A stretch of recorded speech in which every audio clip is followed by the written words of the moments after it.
Muy buenos días, muy buenas tardes o quizás muy buenas noches, estimado oyente, según sea la hora y el país donde se encuentre. Una vez más, le saluda el pastor bautista Nikos Ricoy, director del programa Encuentros y del Ministerio Tinajas, llenando siempre a cada tinaja que nos escucha con el agua fresca y limpia de la palabra de Dios desde aquí en España.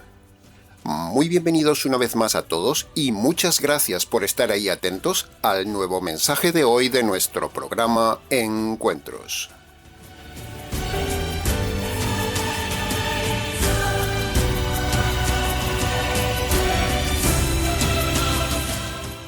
Estamos ya, estimado oyente, en el cuarto programa de esta serie de estudios expositivos de este famoso y polémico capítulo 9 de Romanos.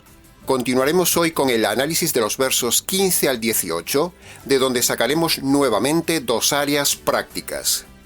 Primero, veremos la enseñanza personal para su vida diaria. Y segundo, estudiaremos también la enseñanza doctrinal que será útil para su salvación.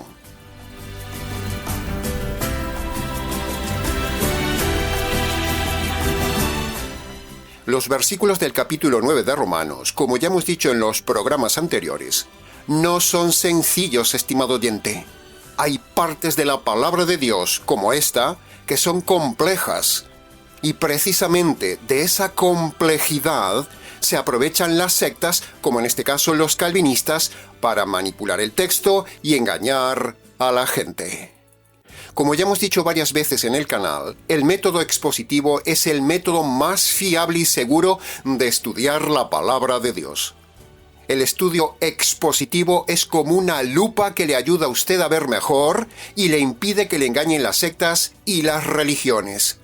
Si a eso le sumamos el buen uso de las leyes de la hermenéutica, por ejemplo, la ley del contexto, la ley de la inferencia y la ley a fortiori, las tres más importantes, entonces con ello, primero, es imposible que le engañen con doctrinas falsas como lo hacen los calvinistas. Y segundo, usted tendrá la correcta interpretación de cualquier tema. Esta es la técnica bíblica maravillosa y segura de estudio que aplicamos en el Ministerio Tinajas para usted.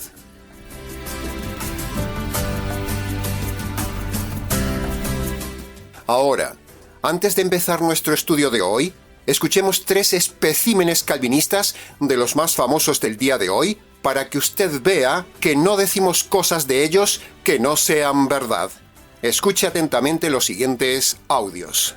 Este es un mensaje traducido y predicado en español para el mundo de habla hispana. Que la gran verdad de cimiento que asegura nuestro futuro es el decreto de Dios en la eternidad pasada. Es el hecho de que somos escogidos para salvación final. Y con frecuencia he dicho, si usted cree la Biblia, usted cree en predestinación. Si usted cree la Biblia, usted cree en que Dios escogió a quien sería salvo.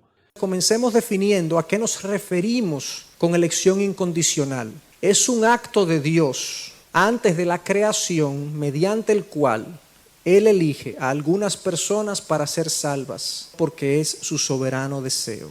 Un estudio que hemos titulado Inescrutable Doctrina de la Elección Incondicional de Dios. Y eso nos lleva de la mano a nuestra perspectiva ahora. La perspectiva reformada de la elección incondicional de Dios. Noten el título, elección incondicional de Dios. Es elección porque es Él quien elige, no nosotros.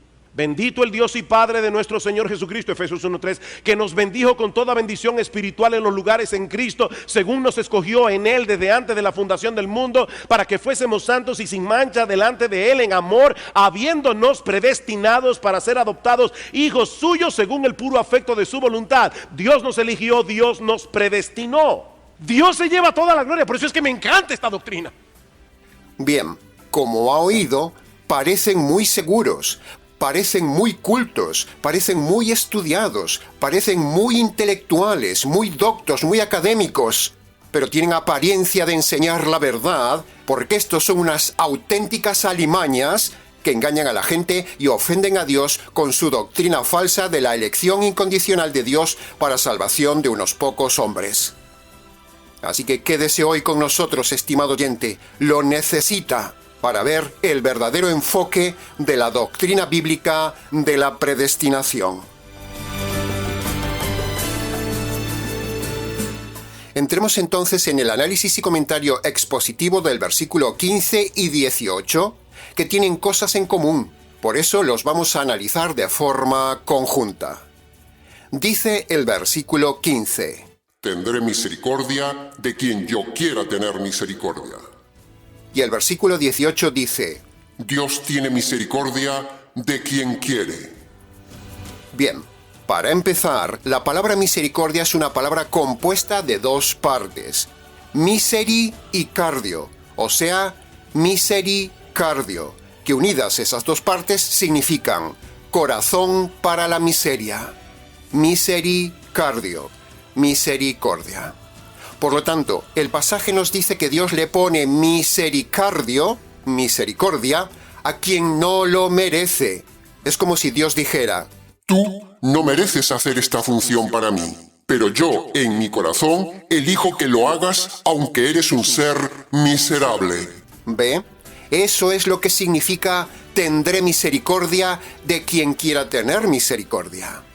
Pero esa misericordia no se refiere a salvación, sino a otorgar misericordia a alguien para hacer una función, para hacer una misión. Ahora, ¿cuál era el contexto que venía hablando Pablo en los versículos anteriores? Pablo venía hablando de que Dios había elegido al más miserable en conducta de los dos hermanos, a Jacob. Lo había elegido para la misión de continuar la línea mesiánica, a pesar de ser un hombre miserable. Y entonces, ahora, al llegar al verso 15 y 18, Pablo hace la conclusión de su argumento diciendo que el caso de Jacob demuestra que Dios elige para su gloria al más miserable para una función en la tierra. Por eso dice: tendré misericordia de quien quiera. Pero ni el contexto ni este pasaje está hablando de salvación. No, como dicen los calvinistas. Los calvinistas no quieren aceptar que el contexto está hablando de elección de Dios para una función, para una misión. Y ahí es donde está la ceguera, la manipulación y el grave error calvinista. No ver el contexto del tema de la misericordia. Por eso nos hemos esforzado en explicar detalladamente en el programa anterior que los versos anteriores se referían al miserable de Jacob, elegido para una función. A eso se refiere tener misericardio, o sea, corazón para la miseria.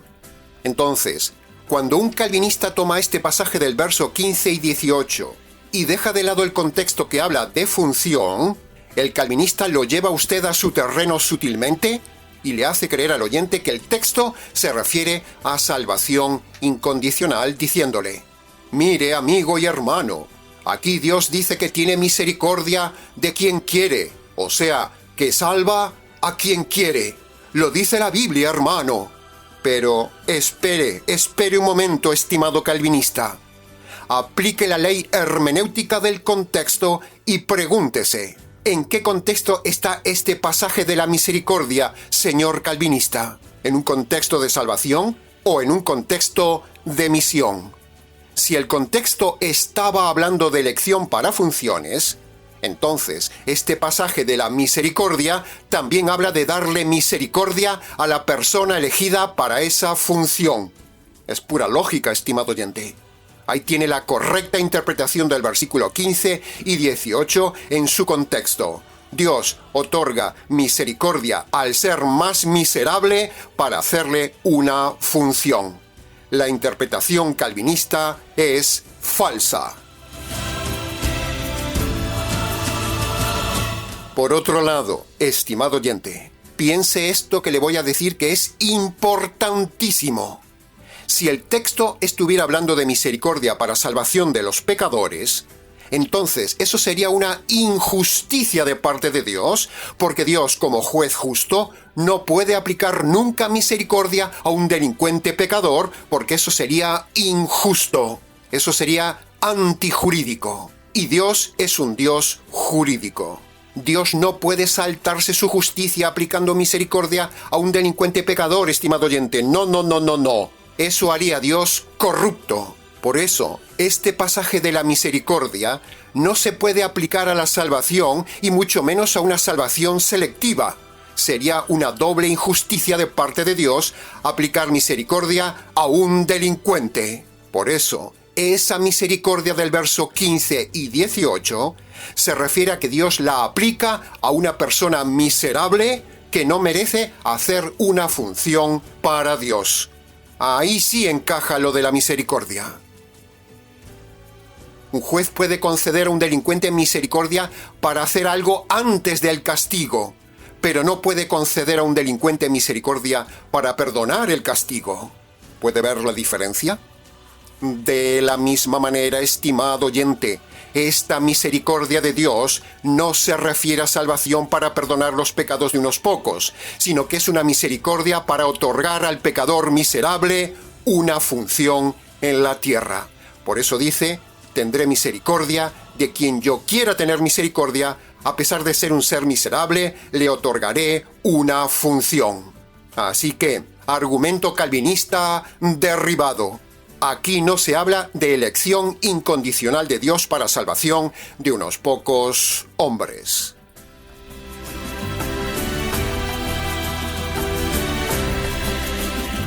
Pasemos ahora al análisis y comentario del versículo 16 que dice: Así que no depende del que quiere ni del que corre, sino de Dios que tiene misericordia de quien quiere para dar la función que quiera. Aquí, estimado oyente, se repite la misma idea que en los versos anteriores con el tema de la misericordia, solo que se dice en otras palabras.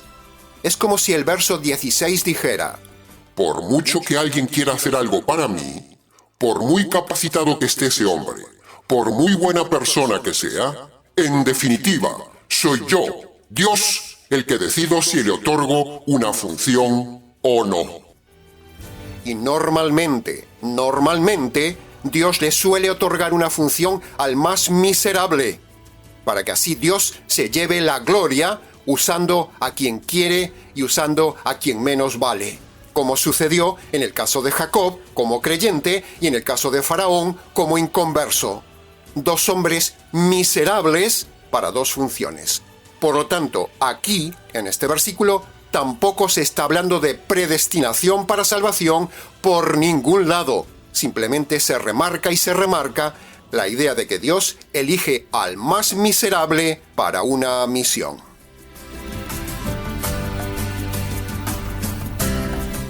Pasemos ahora al análisis y comentario del versículo 17. Dice Pablo: Por eso la Escritura dice a Faraón: Te he levantado para mostrar en ti mi poder, y para que mi nombre sea anunciado por toda la tierra.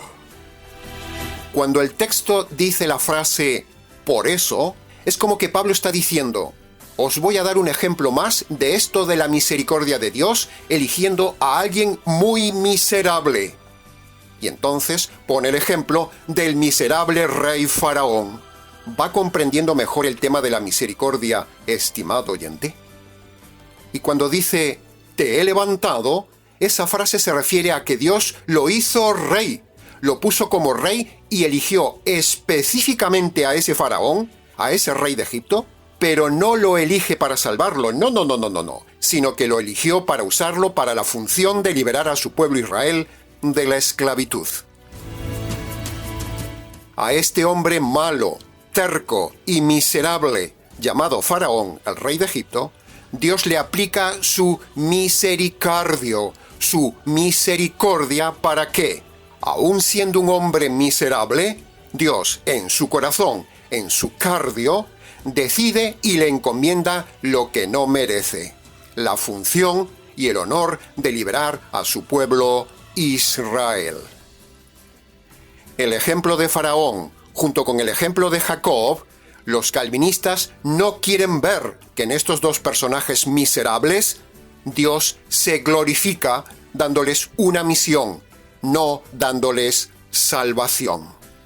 El miserable Jacob fue elegido misericordiosamente para la función de la línea mesiánica, y el miserable Faraón fue elegido misericordiosamente para librar a su pueblo. ¿Ve?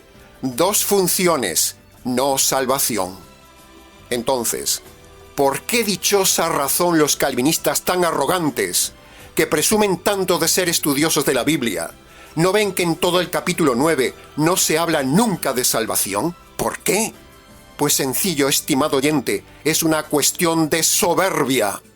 La soberbia envuelve al ciego calvinista, el mayor pecado de los reformados. La soberbia es el pecado del diablo.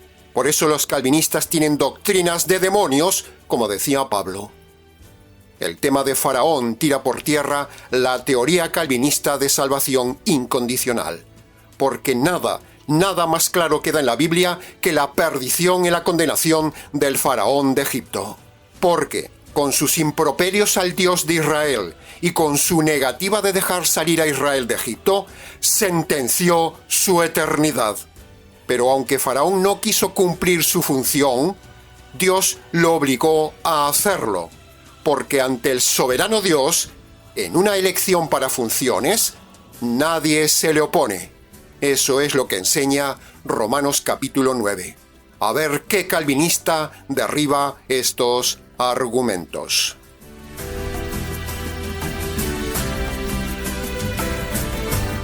Ahora, preste mucha atención, por favor, a la siguiente enseñanza teológica de la predestinación.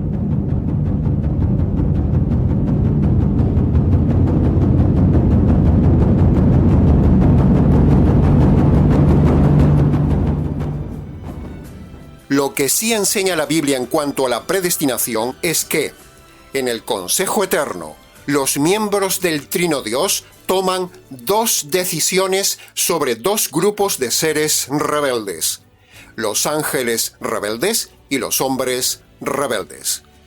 En ese consejo eterno se predestina a los ángeles malos a no ser perdonados nunca y a ser sentenciados a la condenación eterna.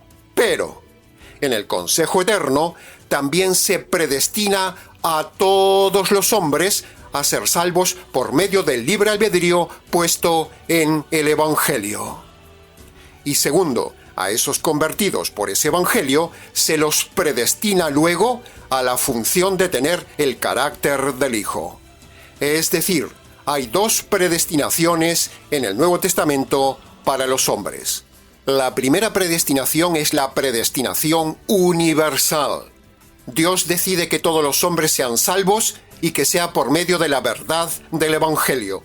Lo dice Pablo en 1 de Timoteo capítulo 2, versículo 4. Esa es la predestinación universal.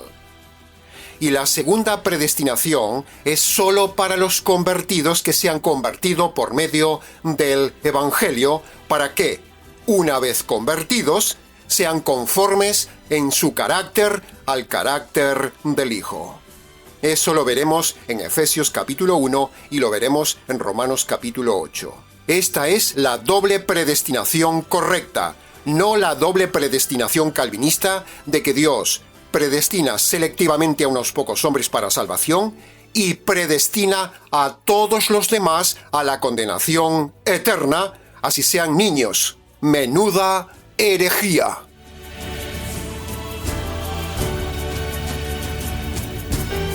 Los calvinistas no solo manipulan Romanos capítulo 9, sino también otros pasajes como, por ejemplo, Romanos capítulo 8, versículo 29, Efesios capítulo 1, versículos 5 y 11, y segunda de Tesalonicenses capítulo 2, versículos 13 y 14, entre otros. Hoy, a continuación, y de forma muy breve, aplicando la ley a fortiori, explicaremos un poco para usted esos pasajes que acabamos de decir. Cuando el hombre libremente se cierra a convertirse, entonces Dios luego cierra al hombre para que no se convierta. Se lo repito, cuando el hombre libremente se cierra a convertirse, entonces Dios luego cierra al hombre para que no se convierta. Es lo mismo que dice segunda de Tesalonicenses capítulo 2, versículo 11. Dios les envía un poder engañoso a fin de que sean condenados todos los que no quisieron creer la verdad. Ve, Ahí lo tiene, estimado oyente, el puro albedrío en el hombre, que cuando el hombre se resiste a usar el libre albedrío para buscar a Dios, entonces Dios lo cierra para siempre. Así que tenga temor, estimado oyente, y salga del calvinismo. No sea que Dios lo endurezca a usted y lo cierre en esa secta y usted se condene para siempre. Entremos ahora al análisis breve de Romanos capítulo 8, versículo 29. Este pasaje también lo usa el calvinista, pero tampoco le vale para defender la elección incondicional de Dios para salvación, porque aquí no está hablando de predestinación para salvación, sino de predestinación después de la salvación. Aunque aquí aparece la palabra predestinación, esa predestinación no es para salvación, sino que una vez salvo, hay una segunda predestinación, como ya hemos dicho, y es que Dios quiere que esa persona sea de carácter similar al de su Hijo. Esa es la predestinación que habla aquí Romanos capítulo 8, versículo 29. La segunda predestinación teológica. La predestinación a ser del carácter del Hijo. Así que, en Romanos capítulo 28, versículo 29, tampoco se habla de elección incondicional para salvación de unos pocos. Nuevamente, argumento calvinista derribado. Pasemos ahora al análisis y comentario del capítulo 1 de Efesios. Como ya hemos oído al inicio del programa, a los calvinistas les encanta este pasaje de Efesios capítulo 1 para defender su tesis de la predestinación de unos pocos para salvación. Pero, el necio calvinista, para empezar, no ve que ahí no dice nada de salvación que sea para unos pocos. No. Eso no lo dice el texto. Eso lo añaden ellos. En segundo lugar, si usted lee con cuidado el texto, Pablo está hablando de las dos predestinaciones que le hemos enseñado antes. Aquí no se está hablando de la predestinación selectiva de unos pocos para salvar a unos elegidos, como dice el calvinista. No. Fíjese conmigo. En el verso 5 se habla de la primera predestinación bíblica, la predestinación universal de salvar a todos los hombres por medio del Hijo. Por eso dice, habiéndonos predestinado, eso se refiere a todos los hombres, para ser adoptados hijos, o sea, para ser salvos, por medio de Jesucristo. Esa es la primera predestinación para todos los hombres, la predestinación universal. Pero, en el verso 4 se habla de una segunda predestinación, la predestinación que Dios destina solo para los convertidos. Por eso dice, nos escogió para que fuésemos santos y sin mancha delante de Él. Eso se refiere a la segunda predestinación. Y para rematar, el verso 11 remarca el verso 5. Léalo. Remarca la predestinación universal. O sea que Pablo le está hablando a los efesios, que ya se habían convertido, y Pablo les está enseñando que Dios predestinó a todos los hombres a ser salvos, y a los salvos por medio del Evangelio los predestinó a ser a la imagen de su Hijo. Ahí tiene las dos predestinaciones. Pablo no dice explícitamente aquí que hay dos predestinaciones, eso es verdad, pero cuando se estudia el texto con cuidado de forma expositiva y usando la ley hermenéutica de la inferencia, se ve que en el pasaje de Efesios capítulo 1 hay las dos predestinaciones que nosotros enseñamos, la universal para todos los hombres destinados a ser salvos y la predestinación de los ya convertidos para ser a la imagen de su Hijo. Ahora, mire lo que dice Efesios capítulo 1, versículo 13. El verso clave, y precisamente está en el capítulo 1. Un verso que los calvinistas no quieren leer. Y dice, vosotros, habiendo oído el evangelio de vuestra salvación, eso implica razonar, y habiendo creído en él, eso implica libre albedrío, entonces es cuando fuisteis sellados. O sea, Dios los declara salvos. ¿Ve?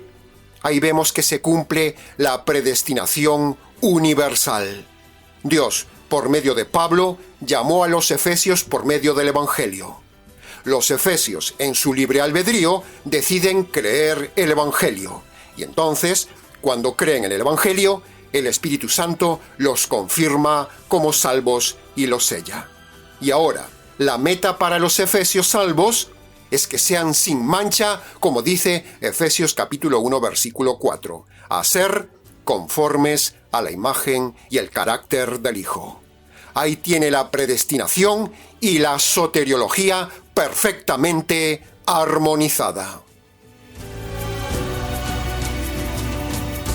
Y entremos ahora al análisis del último versículo de hoy que analizaremos, que es 2 de Tesalonicenses capítulo 2, versículo 13.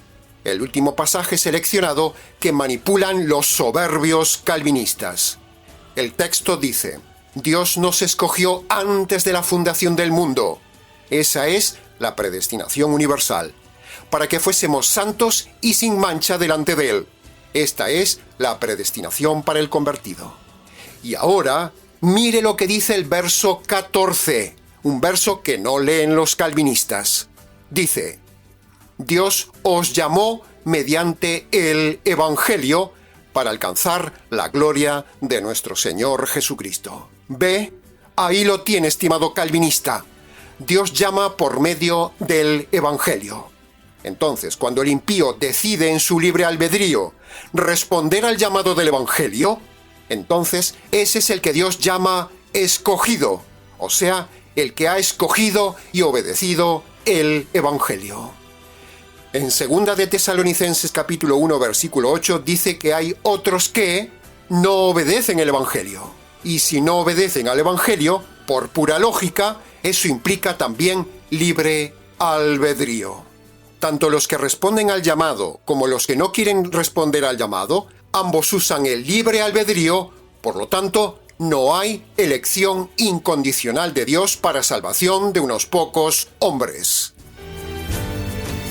En Tesalónica había dos grupos: los que obedecieron el llamado libremente y otros que no obedecieron el llamado. Por lo tanto, combinando todo esto, 2 de Tesalonicenses capítulo 2, versículo 13, que usan los calvinistas, tampoco vale para defender la elección incondicional para salvación. Argumento derribado. La palabra predestinación está relacionada con el deseo de Dios para el hombre, no es algo de imposición. La palabra conversión está relacionada con el libre albedrío del hombre hacia Dios. La palabra salvación es el resultado de combinar el deseo de Dios con el libre albedrío del hombre. Y la palabra elegidos se refiere a los que eligen creer libremente en el Evangelio, que conste en acta. Conclusión. Punto número 1. Todos los versos manipulados que hemos visto, y más que hay, los usan los calvinistas para engañar a la gente. Habla de que son manipuladores de la verdad. Punto número 2. Si hubiera elección incondicional soberana de Dios de unos pocos, entonces no habría necesidad del Evangelio, porque las dos condiciones del Evangelio implican y demandan libre albedrío para recibir o rechazar el Evangelio.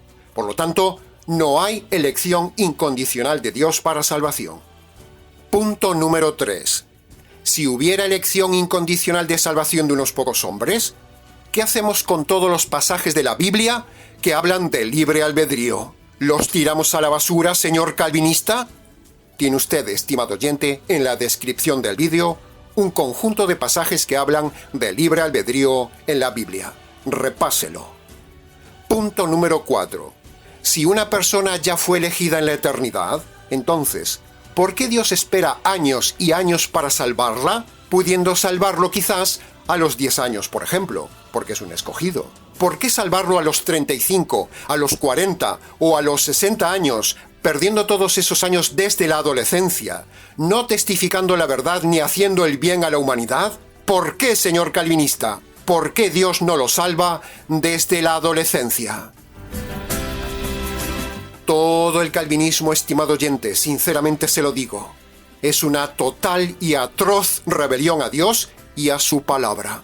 No hay peor secta en el cristianismo que los calvinistas, porque manipulan la palabra de Dios y paradójicamente, pretendiendo agradar a Dios, le ofenden. No se olvide que algunos calvinistas bautizan a los niños, y Calvino defendía el bautismo de los niños, como usted puede ver en pantalla en uno de los documentos escritos por Calvino. No se olvide, estimado oyente, que Calvino jamás relata su conversión en ninguno de sus libros y, por el contrario, él cuenta que solo se bautizó de niño. No se olvide, estimado calvinista, que Calvino y Lutero se declararon abiertamente antijudíos. No se olvide, estimado oyente, que Calvino rechazó el libro de Apocalipsis y el libro de Santiago por considerarlos no inspirados por Dios. No olvide, estimado oyente, que Calvino y los calvinistas defienden el divorcio y el recasamiento del divorciado, y eso es pecado. El divorcio es pecado y el recasamiento es adulterio. ¿Cómo puede ser una denominación de sana doctrina si Dios odia todo tipo de divorcio y el adulterio, y ellos promueven el divorcio y el adulterio? No se olvide, estimado oyente, que Calvino fue político y trataba muy mal a la gente como dictador de Ginebra, y el Señor nos insta a no meternos en política ni en las cosas de este mundo. No olvide, estimado oyente, que Calvino llevó a la hoguera a algunas personas siendo gobernador de Ginebra por ser enemigos doctrinales de él, cuando la Biblia habla de tener paciencia al enemigo y amar a los enemigos. No olvide, estimado oyente, que los calvinistas están a favor del suicidio del creyente.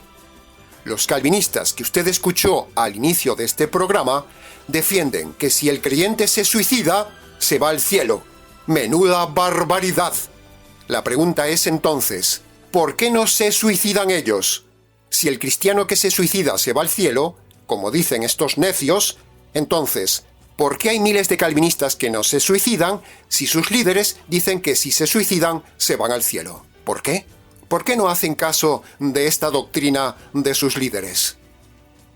No se olvide tampoco, estimado oyente, que los calvinistas reformados tienen el coraje de decir que los niños no elegidos se van al infierno. ¿Se da cuenta qué secta, estimado oyente? Ahora, ¿usted cree que con todas estas falsas doctrinas enumeradas, los calvinistas pueden tener la verdad en el tema de la elección incondicional para salvación? Es posible que si están errando en todos estos puntos, y más que hay, estén también errados en los versículos que usan y manipulan para defender la elección incondicional para salvación. ¡Claro que es posible! Ya lo hemos demostrado. ¿No dice la Escritura en Juan capítulo 16, versículo 13, que la iglesia verdadera, el Espíritu Santo la guía a toda la verdad? Si esta gente tiene tantas doctrinas erradas, entonces no puede ser la iglesia verdadera del Señor ni estar guiada por el Espíritu Santo. Es pura lógica, estimado oyente. No se olvide que la Biblia dice que un poco de levadura afecta a toda la masa, y nada contaminado entrará al cielo. Y para terminar este mensaje, mire, estimado oyente, lo que dice Pablo en Romanos capítulo 5, versículo 17. El mismo Pablo que escribió Romanos capítulo 9, escribió Romanos capítulo 5, versículo 17. Y dice, «Reinarán en la vida eterna los que reciben el don de la gracia y la justicia del Hijo». ¿Ve? Ahí tiene el irrefutable libre albedrío en el hombre. Aquí dice que la salvación está en manos del hombre, está en manos del que recibe la justicia del Evangelio. Por lo tanto, argumento irrefutable contra los calvinistas. Y para rematar, escuche bien esto, estimado calvinista. La propia conversión de Pablo es una auténtica bofetada a la elección incondicional calvinista de salvación de unos pocos, porque Pablo, cuando el Señor lo llamó, Pablo en su libre albedrío dijo, «No me negué al llamado». Hechos capítulo 26, versículo 19. Ahí se ve el libre albedrío de Pablo en su salvación. Argumento irrefutable contra los calvinistas. Y el Señor mismo defensor del libre albedrío, dijo: no queréis venir a mí para tener vida. Ahí se infiere el libre albedrío. Juan capítulo 5, versículo 40. Que conste en acta el libre albedrío humano en la salvación. Amén. Aleluya.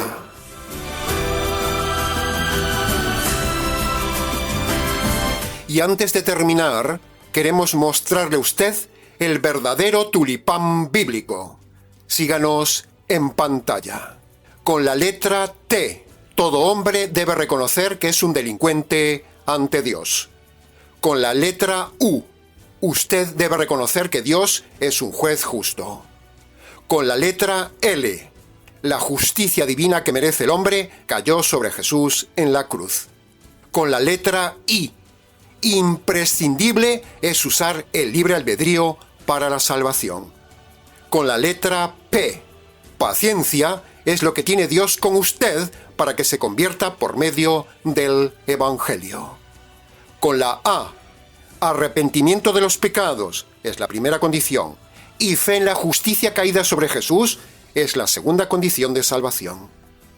Y con la letra N, no hay otro tulipán verdadero más que este, el tulipán jurídico del libre albedrío. Que conste en acta. Y hasta aquí, estimado oyente, con el nuevo, intenso y compacto programa del día de hoy. Mucho más se pudo haber dicho del tema, pero con lo dicho es suficiente para su reflexión. Para preguntas, consultas, comentarios y demás, si quiere, escríbanos. Continuaremos para la próxima semana analizando el resto de los siguientes versículos del capítulo 9 de Romanos y derribando el calvinismo.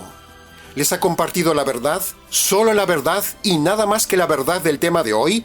Este pastor bautista Nikos Ricoy, expositor bíblico del Ministerio Tinajas, desde aquí en España. Reciba un saludo cordial de parte del equipo de trabajo que elabora este programa para usted. Será entonces, con el gusto de siempre, hasta nuestro próximo encuentro en esta serie, aquí en nuestro habitual programa Encuentros.